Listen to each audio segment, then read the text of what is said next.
cá estou eu mais uma vez para vos falar sobre a vida e a obra de um grande autor da literatura mundial. O meu nome é Sebastião Barata e hoje vou falar-vos de uma pessoa a quem se aplica com toda a propriedade do dito popular "a minha vida dava um filme". Vou falar-vos de André Malraux, um escritor, aventureiro, combatente da resistência, político e intelectual francês, nascido em 1901 e falecido em 1976, cuja obra mais famosa é A Condição Humana. Georges André Malraux, conhecido simplesmente como André Malraux, nasceu a 3 de novembro de 1901 em Paris, numa família originária de Dunkerque. Era o filho mais velho de Fernand Georges Malraux, primeiro empregado no comércio e depois diretor da filial de Paris de um banco americano, e de Berthe Lamy, filha de merceeiros que viviam em Bondy, no leste do departamento do Sena. Teve um irmão mais novo, que morreu aos 3 meses de idade. Em 1905, quando tinha 3 anos e meio, os pais separaram-se. O pai casou com Marie-Louise Godard e teve 2 filhos deste segundo casamento, o Roland e o Claude, que morreram ainda jovens, como falaremos mais adiante. Quando os seus pais se separaram, André Malraux foi criado pela sua mãe, a sua avó materna e a sua tia materna, Marie Lamy, que administrava uma mercearia lá em Bondy. Desde a infância foi afetado por tiques nervosos causados pelo síndrome de Tourette, da qual sofreu toda a vida. Não guardou boas recordações da sua infância em Bondy, da qual recusava falar publicamente. O seu pai suicidou-se em 20 de dezembro de 1930 e teve como últimas palavras, muitas vezes repetidas por André Malraux: "E quem sabe o que encontraremos depois da morte". Em 1915, ingressou na École Supérieure da Rua Turbigo, em Paris, o futuro Liceu Turgot. Visitava regularmente livrarias de livros em segunda mão, cinemas, teatros, exposições, concertos, etc., começando aí a sua paixão pela literatura contemporânea. Em 1918, após ser rejeitado no Liceu Condorcet de Paris, abandonou os estudos secundários e nunca obteve o bacharelado, o que não o afastou da literatura. Já admirava nesse tempo, entre outros, 3 grandes artistas: o Victor Hugo, Michelet e Michelangelo, tanto o Miguel Ângelo em português. Em 1919, trabalhou para o livreiro e editor René Louis Doyon, que comercializava livros raros. Foi assim que conheceu Max Jacob, um amante do ocultismo, que serviu de tema para o seu primeiro artigo. Frequentou os círculos artísticos da capital, estudou obras de arte antigas e modernas e fez cursos de forma livre no Museu Guimet e na École du Louvre. Em 1920, René Louis Doyon fundou a revista La Connaissance, onde Malraux publicou os seus primeiros textos, pequenos ensaios sobre teoria literária, resenhas críticas e uma prosa inicial. Publicou também o seu primeiro livro, Lune en Papier, que seria em português Luas de Papel, que dedicou ao Max Jacob. Tinha apenas 18 anos. Em 1920, André Malraux tornou-se diretor literário da editora Simon Crat, onde conviveu com Jean Cocteau e Paul Morand, entre outros. Simon Crat confiou-lhe a direção artística das Éditions du Sagittaire, onde publicou obras de Rémy de Gourmont, Laurent Théade, Baudelaire e outros. Escreveu também artigos para a revista Action de Florent Fels. E foi num jantar organizado por Florent Fels que Malraux conheceu a sua futura esposa, Clara Goldschmidt. Viajaram juntos por Itália, mas regressaram rapidamente sem dinheiro. Casaram a 21 de outubro de 1921 e foram em lua de mel para Praga, depois para Viena e passaram a época natalícia em Magdeburg, a cidade natal da família de Clara Goldschmidt. No início de 1922, o casal foi para Berlim, depois para a Tunísia e a Sicília. Então, Max Jacob, aquele do ocultismo, apresentou ao negociante de arte Daniel-Henri Kahnweiler, que o contratou para a galeria de arte Simon Galerie, o que viria a ter influência no seu futuro no campo da arte e como aventureiro, como veremos mais adiante. Em 1922, Malraux conseguiu que o seu serviço militar fosse adiado, alegando os seus tiques e mais algumas doenças fingidas. Acabou dispensado do serviço militar em 1929, mas isso não o impediu de arriscar a vida nas batalhas da Guerra Civil de Espanha e da Resistência, como depois veremos também. Em 1923, o mau investimento que fez da fortuna da sua esposa em ações de minas de ouro mexicanas perdeu-se, o que arruinou o casal. Movido pelo seu gosto pela aventura e pelo seu amor pela arte, e para se refazer do desaire sofrido, Malraux decidiu partir com a sua mulher e o seu amigo de infância, Louis Chevasson, para a Indochina, para roubar estátuas e as revender depois de se ter informado com Daniel Henri Kahnweiler e outros sobre preços e pontos de venda e de ter contactado ricos colecionadores americanos e alemães que pudessem estar interessados num monte de estátuas Khmer. A fim de obter uma missão arqueológica gratuita, alegou falsamente que estava a fazer cursos na Escola de Línguas Orientais, empolou a promessa de uma grande doação financeira da Escola Francesa do Extremo Oriente, a FEO, comprometeu-se a deixar a direção das escavações a essa escola e a não reivindicar o direito de propriedade pessoal sobre as obras de arte descobertas, tendo apenas de fazer moldes de estátuas para o Museu Guimet. A missão foi concedida por uma comissão do Ministério das Colónias em setembro de 1923 e partiu de Marselha para Hanoi. Ali conheceu o diretor interino da EFEO, que se manifestou surpreendido com a missão, pois a região das escavações estava sob rebelião armada. Então ele estabeleceu-se em Siem Reap, perto do complexo arqueológico de Angkor, em 13 de outubro de 1923. Em meados de dezembro, Malraux e lá o seu companheiro Louis Chevasson cortaram 1 tonelada de pedra esculpida e 4 grandes pedaços de baixos relevos com uma serra que embalaram e levaram para vender a um colecionador. O valor total do mercado do roubo era de cerca de 1 milhão de francos. Alertadas para os planos da expedição, as autoridades fizeram acompanhar o transporte por alguns nativos que, sob o pretexto de garantir a sua segurança, os monitorizavam secretamente.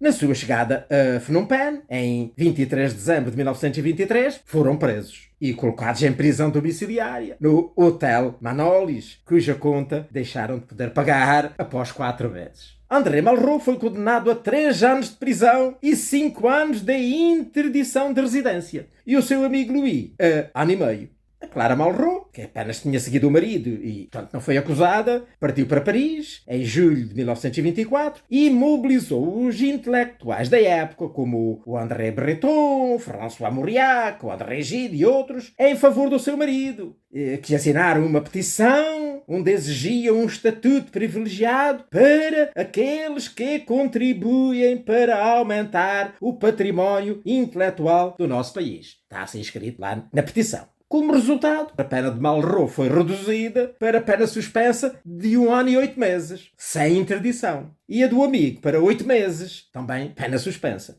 Malraux regressou à França em novembro de 1924 com o seu amigo Chevasson, tendo vivido durante algum tempo em Paris, onde se estreou então na NRF, que é a Nouvelle Revue Française, e conheceu o Pablo Picasso. No entanto, decidiu voltar para a Indochina em fevereiro de 1925 com a intenção de combater as injustiças do sistema colonial, na companhia do advogado progressista Paul Monin, que já tinha começado lá essa luta. Para financiar a viagem, o André e a Clara venderam quadros, incluindo Picassos e Derain falsos, e receberam uma ajuda financeira do pai do Malraux. Como não havia dinheiro para mais, embarcaram para Saigão em 3ª classe. Mas não foram diretos, porque queriam chegar à Conchinchina com a dignidade de alguém que vinha para lutar com as figuras mais altas da região. Malraux desembarcou com a Clara em Singapura, depois viajou para Bangkok de comboio em 3ª classe e então daí embarcou para Saigão, mas desta vez em 1ª classe. Em julho de 1925, Malraux e Monin fundaram o L'Indochine, um jornal que denunciava o sistema colonial e as injustiças sofridas pela população local, tal que são os atuais vietnamitas. O jornal foi amplamente distribuído, mas desapareceu rapidamente devido a uma série de pressões da administração colonial. Em novembro seguinte, reapareceu sob o título L'Indochine enchaînée, embora com meios improvisados, mas denunciou, mesmo assim, diversos casos de abusos do sistema colonial. O Malraux, então, desentendeu-se com o Monin, que o tentou arrastá-lo para a China para participar na Revolução Chinesa. Durante muito tempo, acreditou-se que Malraux tinha sido, de facto, um grande ator lá na Revolução Chinesa. Mas foi o seu amigo Paul Monin que assumiu todos os riscos e que realizou missões ao serviço dos Kuomintang. A partir do outono de 1925, o Malraux começou a pensar, sobretudo, na sua carreira literária, pois via que a Indochina estava condenada a curto prazo. No início de 1926, regressou à França com a Clara Malraux e a Indochina distanciou-se das suas preocupações. O casal ficou a residir, mais uma vez, em Paris. Malraux voltou à publicação de livros de luxo e tornou-se diretor da editora À la Sphère, que publicou obras de François Mauriac, André Gide, Jean Giraudoux, entre outros, e se dedicou também, com algum sucesso, às falsificações literárias, com Année de Bruxelles, por exemplo, que era apresentado como um diário do Baudelaire, mas não era. Em agosto de 1926, publicou La Tentation de l'Occident. Está traduzido em Portugal com o nome A Tentação do Ocidente, que era um diálogo epistolar entre um francês e um chinês. Em 1927, ficou acamado durante um trimestre inteiro após um ataque de febre reumática. E, ainda no mesmo ano, tornou-se diretor artístico, responsável pelas edições e exposições de arte, tendo organizado exposições de arte contemporânea e do Extremo Oriente, lá nos salões da Casa Gallimard. Publicou Écrit pour un ours de peluche, que seria em português, escrito para um urso de peluche, na revista 600. Les Voyages aux Îles Fortunées, a viagem às Ilhas Afortunadas, na revista Commerce. E um importante ensaio, D'une jeunesse européenne, acerca de uma juventude europeia. Em 1928 publicou Les Conquérants, traduzido em Portugal com o nome Os Conquistadores. Era um romance ambientado na China, em 1925, sobre confrontos entre os nacionalistas do Kuomintang e os comunistas. Este romance foi um grande sucesso. Naquela época, Malraux afirmou ter desempenhado um papel importante no Kuomintang como vice-comissário para propaganda, mas não era verdade. Ao longo deste período, fez muitas viagens à Europa Central e Oriental, visitando também o norte da África, o Próximo Oriente, a Arábia e a Pérsia. Em 1930, enquanto continuava a escrever, visitou o Japão, a Índia e regressou através dos Estados Unidos. No mesmo ano publicou La Voie Royale, em português, A Estrada Real, um romance de aventura em grande parte inspirado na sua expedição arqueológica ao Camboja. No início de 1931, a Galeria de La Nouvelle Revue Française organizou uma exposição de obras de arte greco-budista que Malraux tinha trazido do Oriente nas suas viagens, aquelas dos anos de 1929 e de 1930. Malraux afirmava que as obras expostas tinham sido encontradas por ele mesmo. A galeria dedicava-se ao comércio de obras de arte e a transações imobiliárias, móveis e financeiras. Uma grande parte do seu estoque foi alimentada pelas viagens que o Malraux e a esposa faziam à Ásia e que continuaram a fazer no ano de 1931. Foram a Isfahan, que é uma cidade do Irão, ao Afeganistão, à Índia, à Birmânia, à Malásia, a Singapura, Hong Kong, China e Japão. Malraux conseguiu levar obras de arte para fora dos países de origem, subornando os funcionários aduaneiros, se fosse preciso. Utilizando processos mais ou menos legais no negócio, o comércio de obras de arte parece ter deixado Malraux muito confortável financeiramente. Em 22 de março de 1932, morreu a mãe do Malraux. No mesmo ano, este teve um longo caso com Josette Cloty, que conhecera nos corredores da Nouvelle Revue Française, e teve 2 filhos com essa senhora. Entretanto, o casal reconciliou-se e, em 28 de março de 1933, nasceu a sua filha Florence. Nesse mesmo ano, Malraux escreveu La Condition Humaine, a condição humana, um romance inspirado no massacre de Xangai de 1927, que foi um enorme sucesso e foi premiado com o Prémio Goncourt desse ano. E é considerada a sua obra-prima. A partir de 1933, quando Adolf Hitler assumiu o poder, o Malraux fez campanha contra o fascismo e o nazismo. Discursou na primeira reunião da Associação de Escritores e Artistas Revolucionários, presidida pelo André Gide. Participou em várias atividades dessa associação, sem saber que estava infiltrada por agentes de Moscou. E data daí o início da sua simpatia pelo regime da URSS. Malraux embarcou numa nova aventura. Foi com o capitão Edouard Cornillon Moulinier de avião para conhecer o local Marib, no Iêmen, que era a lendária capital do reino da rainha de Sabá. Sobrevoando as proximidades de Sanaa, lá no Iêmen, os dois exploradores viram uma colossal praia de seixos e pensaram que era então aí a cidade da rainha de Sabá. No regresso foram recebidos em Addis Abeba pelo imperador Haile Selassie I, que afirmou ser descendente do Salomão e da rainha de Sabá. Dessa viagem resultou um livro chamado A Rainha de Sabá, que também está traduzido em Portugal. Ainda em março de 1934, Malraux integrou o Comitê de Vigilância de Intelectuais Antifascistas, que acabara de ser criado, e participou da fundação da Liga Mundial contra o Antissemitismo. Encontrou-se frequentemente com o jornalista e escritor Elia Ehrenburg, agente ao serviço da URSS e responsável pela conquista de simpatizantes entre os intelectuais parisienses. De junho a setembro, o André e a Clara Malraux estiveram na Rússia com o Ehrenburg e a sua esposa. Malraux deu entrevistas ao Pravda e conheceu o Boris Pasternak. Em agosto, participou no Congresso de Escritores Soviéticos, onde proferiu um discurso L'art est une conquête. A arte é uma conquista, no qual prestou homenagem à emancipação do proletariado na URSS, mas expressou o medo de que os princípios do realismo socialista sufocassem a criação artística e literária. Em maio de 1935, publicou Le Temps du Mépris, que seria em português O Tempo do Desprezo, uma novela inspirada na história de um comunista alemão que os alemães tinham libertado após um ano no campo de concentração.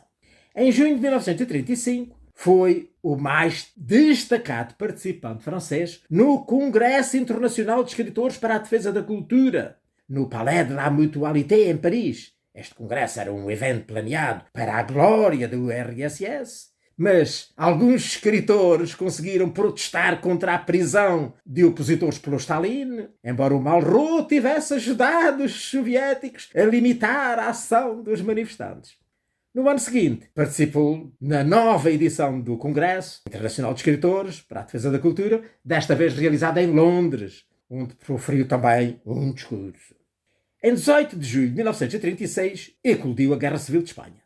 A pedido do governo francês, o Malraux foi a Madrid colher informações no local. Quando voltou para Paris, decidiu ir lutar para a Espanha, ao serviço das suas ideias progressistas. Então o Malraux recrutou pilotos no quadro de uma organização discreta, através da qual os franceses venderam indiretamente ao governo republicano espanhol aviões oficialmente destinados à Força Aérea Francesa.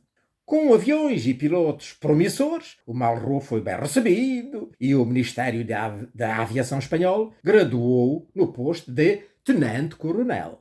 Montou de raiz a Esquadra Internacional Espanhola, com cerca de 20 aeronaves, e assumiu o seu comando, com o posto de coronel. Embora nunca tivesse manuseado uma arma ou pilotado um avião, participou em 65 missões aéreas e participou em agosto na luta contra as tropas do Franco, em particular em Toledo, Madrid, Guadalajara e Teruel, tendo sido ferido por 2 vezes. Os seus homens valorizavam a sua coragem e ficavam impressionados com o seu conhecimento, apesar de nem sempre entenderem bem o que ele dizia. Por outro lado, os seus superiores militares não lhe eram muito favoráveis. O chefe da Força Aérea, lá do governo republicano espanhol, escreveu num relatório: após a atitude e a ação do Sr. Malraux, 3 medidas devem ser tomadas: reduzi-lo à disciplina, expulsá-lo ou atirar sobre ele. O Malraux descredibilizou-se ao arvorar-se em líder de esquadrão, sem entender que, para isso, ele teria de ser um aviador, especialmente em tempos de guerra. Os seus aviadores, com 3 ou 4 exceções, não eram antifascistas, eram simples mercenários atraídos, mas era pelo salário. O Malraux deixou a Espanha em 24 de fevereiro de 1937 e partiu para uma turnê de palestras pelos Estados Unidos e o Canadá para arrecadar fundos para os republicanos espanhóis. Na sua propaganda, às vezes entregava-se a intervenções como afirmar que membros do seu esquadrão haviam sido torturados pelos franquistas. Tudo inventado. Passou algum tempo nos Pirineus com Josette Cloty, onde, inspirado pelas suas lutas em Espanha, escreveu o romance L'Espoir, em Portugal, A Esperança, que foi publicado em dezembro de 1937. O romance foi objeto de leitura e discussões apaixonadas. Malraux passou o inverno de 37-38 em Paris, num hotel a poucos passos de outro hotel, onde estava alojada a Josette Cloty. Malraux tornou-se cada vez mais então afastado da sua esposa e ainda na Sun, o Malraux e a Clara Goldschmidt separaram-se. A reação dele foi: só me casei contigo pelo teu dinheiro. Em 1938, o Malraux dirigiu o filme Espoir, Sierra de Teruel, em conjunto com o Edouard Corneillon Molinier. O filme começou a ser rodado em 4 de agosto em Barcelona, mas enfrentou muitas dificuldades e só acabou de ser rodado depois em França no ano seguinte. Foi exibido algumas vezes, em particular de junho a agosto de 1939. Em setembro, o seu lançamento nos cinemas foi proibido pelo governo francês, a pedido do embaixador francês Junte de Franco. Quando foi declarada a Segunda Guerra Mundial, o Malraux alistou-se. Foi aceito como soldado de segunda classe nos tanques e incorporado em 14 de abril de 1940. Recebeu formação como cadete suboficial e esperava tornar-se operador de tanque. Mas os acontecimentos não lhe deram tempo para isso. Foi capturado e levado para um campo de prisioneiros em Saint. Então voluntariou-se para ajudar lá nos trabalhos agrícolas e foi designado para uma fazenda situada em Coligny. No final de setembro, o seu meio-irmão, o Roland, avisou de que, segundo a rádio suíça, os alemães estavam à procura de certos escritores, alegando que era para os libertar. Mas, dados os seus compromissos políticos anteriores, o Malraux considerou isso pouco provável. E, então, com a ajuda do Roland, ele conseguiu fugir da quinta, disfarçado de carpinteiro, e esteve escondido na Zona Franca, ou seja, na zona não controlada pelos invasores alemães. No mesmo dia da sua fuga, a Josette Cloty deu à luz o seu primeiro filho. O Malraux, que ainda era casado, não conseguiu reconhecer a criança. Então, para que ela levasse o nome de Malraux, o seu irmão, aquele meio-irmão, o Roland, reconheceu como sendo seu, para poder chamar-se Malraux. Após a sua fuga, o Malraux recusou juntar-se às fileiras da resistência porque não tinham dinheiro, armas e equipamentos e pareceram que jogavam era aos soldadinhos.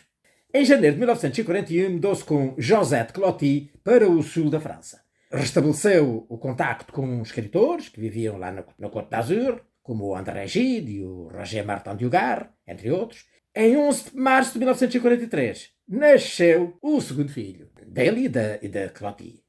Pouco a pouco, a resistência, que agora possuía armas e dinheiro, parecia mais séria para Malraux e então, no início de setembro, ele teve os seus primeiros contactos com ela. No final de março de 1944, os seus dois meios-irmãos, tanto o Roland e o Claude, que eram agentes da SOE. A SOE era uma organização de espionagem destinada a sabotar as linhas alemãs. Pois eles eram agentes da SOE e foram presos pelos alemães.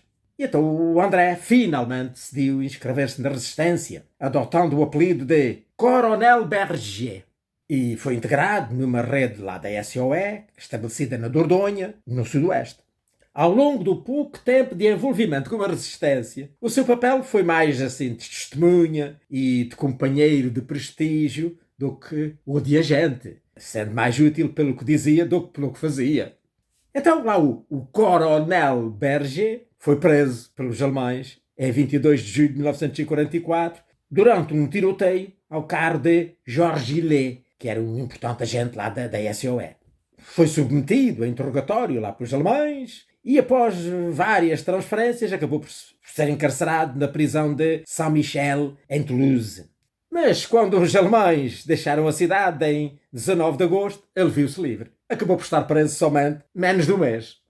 Malraux alegou falsamente ter um estoque de munições e saber que os britânicos iriam lançar de paraquedas 10.000 homens sobre a Dordogne.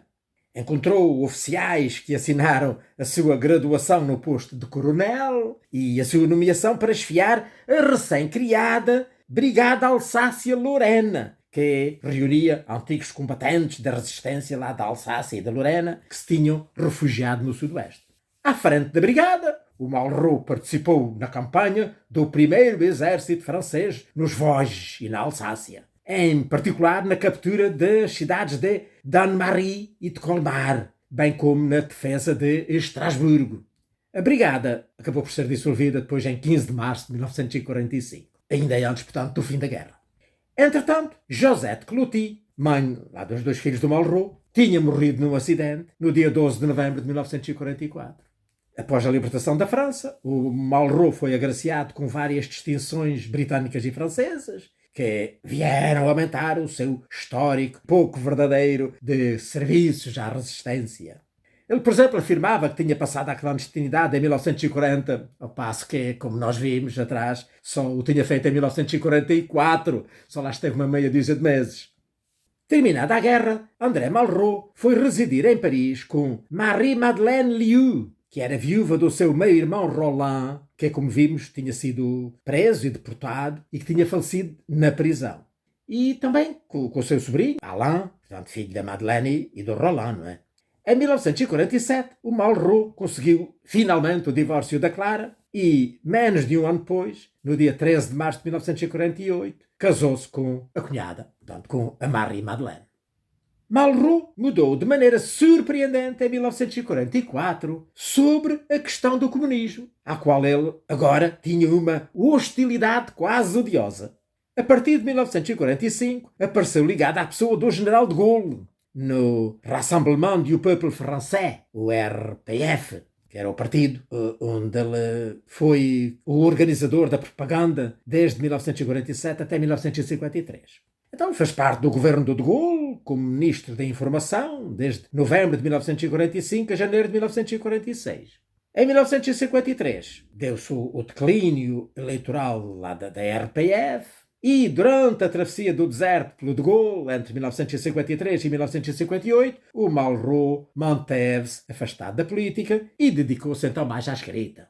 Publicou então vários trabalhos sobre arte e estética, obras entre as quais se destacam Voix du silence, que em Portugal está traduzido com o nome As Vozes do Silêncio, e Les Musées Imaginaires de la Sculpture Mondiale, traduzido em Portugal simplesmente como O Museu Imaginário. Em 1 de junho de 1958, Charles de Gaulle voltou ao poder e nomeou Malraux ministro adjunto da presidência do Conselho e encarregado da informação. Em julho, esta missão foi depois complementada ainda com a da expansão e influência da cultura francesa.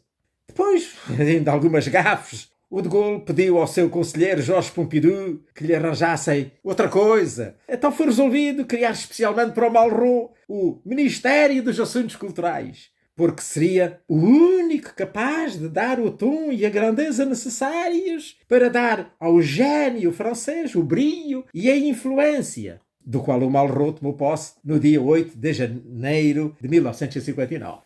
Malraux ocupou o cargo até 1969, portanto, cerca de 10 anos, com muitos altos e baixos, com novos gestos e promessas que embaraçaram o governo francês, mas com um saldo francamente positivo em matéria de divulgação e defesa da cultura do seu país. Uma das suas realizações importantes foram as Maisons de la Culture, espalhadas pela França. Criou, juntamente com André Chastel, o Inventário Geral das Riquezas Artísticas da França, no ano de 1964. O Centro Nacional de Arte Contemporânea, em 1967. Fundou a Bienal de Paris, etc. Muitas coisas ligadas à arte e à cultura.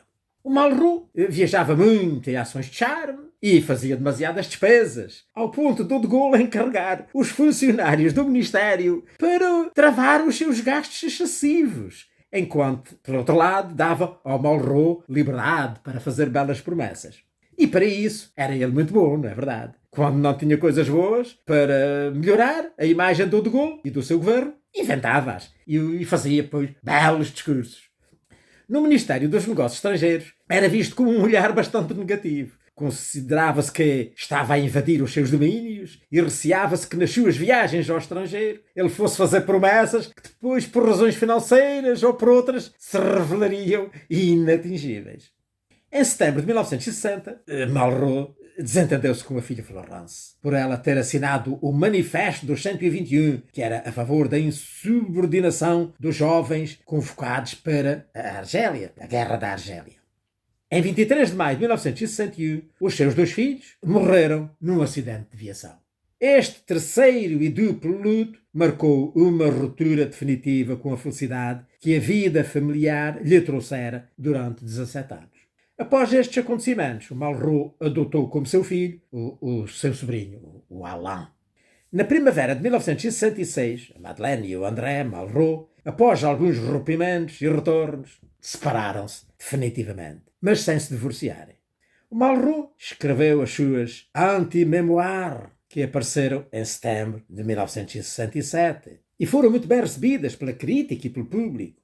Enviou uma cópia do livro para a sua filha Florence e isso levou-os à sua reconciliação.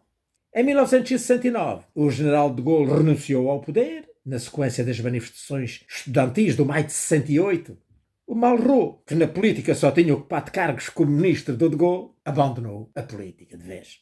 Depois de se separar da Madeleine, em 1966, como vimos, o Malraux envolveu-se com Louise de Valmorin, que na altura era uma divorciada rica, bem relacionada, e que também era escritora, com a qual ele já tinha tido um caso na sua juventude, na juventude de ambos. Então foi viver com ela no seu Château de Vilmorin, em Verrières-les-Buissons. Quando esta morreu, em 26 de dezembro de 1969, ele continuou a viver lá no castelo com a sobrinha da Louise, que era a Sophie de Valmorin, que foi então a sua última companheira e que cuidou dele até à sua morte. Em 1970, escreveu um prefácio aos poemas de Louise de Valmorin e Les Chênes qu'on abat, que em português tem o título Quando os Robles se Abatem, que era um livro de memórias escrito após a morte do general de Gaulle, que tinha ocorrido no dia 9 de novembro de 1970. Seguiram-se depois as suas últimas obras, entre as quais Oraison funèbre, português é as orações fúnebres, seria, mas creio que não está traduzido, de 1971, Le Miroir de Lambe, seria o Espelho do Limbo, de 1972, La Corde et les Souris, portanto, a Corda e os Ratos, de 1976. O Malraux foi o primeiro presidente do Institut Charles de Gaulle, que foi criado em 1971. Em novembro de 1972, por iniciativa do seu médico neuropsiquiatra, que o tratava desde 1966, o Malraux foi internado por alcoolismo e colapso nervoso. Desta estadia no hospital, que durou 29 dias, desenhou depois o livro Lazare, que seria Lázaro em português, e que saiu em 1974. Em janeiro de 1975, inaugurou o Centro Cultural André Malraux, em Verrières-les-Buissons, portanto, lá na cidade onde residia, onde proferiu um discurso sobre o livro de bolso e o seu futuro. Em maio, proferiu um discurso na Catedral de Chartres, por ocasião do 30º aniversário da libertação dos campos de concentração. Em 15 de novembro de 1976, foi internado no Hospital Henri Mondor, em Créteil, oficialmente por congestão pulmonar, mas na realidade com um cancro de pele. Faleceu no hospital no dia 23 de novembro de 1976. Foi sepultado no dia seguinte no cemitério de Verrières-les-Buissons e não no parque do Château de Valmorin, como ele desejava, ao lado da Louise de Valmorin. Dias depois foi-lhe prestada uma homenagem nacional do Palácio do Louvre. Integrada na celebração do 20º aniversário da sua morte, foi feita a transladação das cinzas de Malraux para o Panteão Nacional em Paris em 1996. Malraux foi um grande mitomaníaco, como vimos. Em A Estrada Real, o autor diz, a pensar talvez de si próprio, todo o aventureiro nasce de um mitomaníaco. O Malraux criou o seu próprio currículo militar, atribuiu lesões físicas a si próprio, afirmou ter-se juntado à resistência em 1940, o que, como vimos, era falso, não é? Foi só em 1944. E, enfim, inventou muitas outras mistificações ao longo da vida. Mas nunca se saiu mal. A sua primeira esposa, a Clara, que o acompanhou em muitas aventuras, nomeadamente lá ao Extremo Oriente, não é? Dizia que ele foi sempre um bandido brilhante. Provavelmente não teria alcançado a elevada posição que atingiu nos governos de Gaulle sem este seu currículo fabricado, né, como sabemos.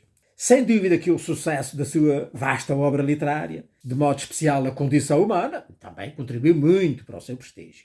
Mas foi a sua ligação a de Gaulle que lhe valeu as mais de 40 elevadas condecorações que recebeu, não só de França, mas de dezenas de países espalhados pelo mundo inteiro. Nomeadamente a portuguesa Grande Cruz da Ordem de Santiago da Espada. Ora bem, agora para terminar, e acho que isto já vai muito adiantado, e desejava-te falar ainda um bocadinho da Condição Humana, não é? Que andei a ler esta semana. A Condição Humana, portanto a obra magistral do Malraux, é um romance que se passa durante a Revolução Chinesa de 1927. Os comunistas, até aí integrados no Kuomintang, deixaram de confiar no chefe do partido, que era o Sun Yat-sen, e tentaram assassiná-lo em Xangai. Mas a tentativa falhou. Daqui resultou uma caça aos comunistas, que ficou conhecida pelo Massacre de Xangai. Este evento deu início à Guerra Civil Chinesa, que ainda hoje continua. Existem, paralelamente, dois governos, o do Partido Comunista Chinês e o do Kuomintang, este que está instalado desde 1949 na ilha de Taiwan e que é apoiado pelos Estados Unidos. É esta a história que está, portanto, aqui na base do enredo da Condição Humana. O André Malraux mergulha nas profundezas da alma humana, no meio dos tumultos políticos e ideológicos da época. O livro oferece uma reflexão profunda sobre os temas da liberdade, da luta pelo poder e da busca para encontrar um significado no mundo marcado pela incerteza e pelo conflito. A narrativa gira em torno do Qiu Jizor, que era um engenheiro e revolucionário comunista francês de origem nipónica, que se encontra no meio da luta entre as duas fações, né, políticas rivais. Qiu é encarregue de liderar a perigosa missão de assassinar um líder político, mas a sua própria jornada interior torna-se o foco central do romance. O Malraux explora as complexidades da psique humana, revelando os dilemas morais e as contradições internas enfrentadas por Qiu e pelos outros personagens. Ele retrata vividamente a atmosfera de tensão e de violência que permeia a China durante esse período turbulento, enquanto os personagens lutam para encontrar um sentido no meio do caos e da destruição. Além das questões políticas e existenciais, a Condição Humana também examina os temas do amor, da lealdade e da redenção, o que o vê-se envolvido num triângulo amoroso complexo, enquanto busca um propósito maior que o leva a confrontar-se com os seus próprios demónios. A prosa de Malraux é poética e intensa, evocando uma sensação de desespero e de esperança ao mesmo tempo. Utiliza técnicas narrativas inovadoras, incluindo flashbacks e monólogos interiores, que aparecem assim em pequenas passagens entre parênteses, para explorar as profundezas da mente humana e os mistérios da condição humana. A Condição Humana é mais do que um simples romance histórico. É uma meditação profunda sobre o destino da humanidade e o significado da vida. O Malraux desafia os leitores a confrontar as questões fundamentais da existência enquanto acompanhamos Qiu na sua jornada épica de autodescoberta e redenção. O livro continua hoje a ser uma obra-prima da literatura mundial, provocando reflexões e discussões sobre a natureza da liberdade, da moralidade e da busca pelo sentido da vida. E pronto, por aqui me fico, já não é sem tempo. Espero que tenham gostado desta conversa de hoje sobre o grande André Malraux, grande escritor, grande político, grande aventureiro, também grande mentiroso. Uma história digna de se contar. que dava um filme. Espero ter vida e saúde para voltar na próxima semana para vos falar sobre a vida e a obra de outro grande autor da literatura mundial. Ora, passem muito bem!